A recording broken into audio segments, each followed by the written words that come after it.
Anfitriones, el fútbol sala femenino Lovera, que son los campeones de Castilla-La Mancha. Vamos a ir metiendo bolas, iremos por este orden, iremos, en función del número que le toque, ocupando el hueco en el grupo. Pues vamos a ir metiendo las bolas en orden. Bola número 1, bola número 2, número 3, 4, 5 y 6. Te diría que movieras un poquito y bueno, pues como no se ve, vamos a hacer un repaso general. El Club Deportivo Cantera, campeón de Navarra, será el primero en asignar del grupo. La Peñas Clubes, que es el campeón de Castilla de Cataluña, será el segundo equipo en ajustarle o en adaptarle al campeón de Castilla-La Mancha.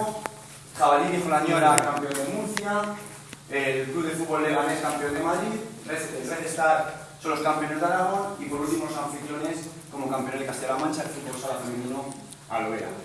Pues os dejo en vuestras manos para el Club Deportivo Cantera. El número 3 irá en el grupo 1. Vamos a pasar a la Peña Esplugues, campeón de Cataluña.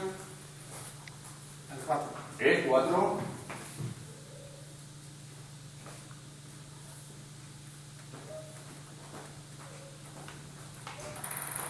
Y será el primer equipo del grupo B. Pasamos con Jabalí de Jolañora, campeón de Murcia, campeón en la pasada edición del torneo. El 5 se enfrenta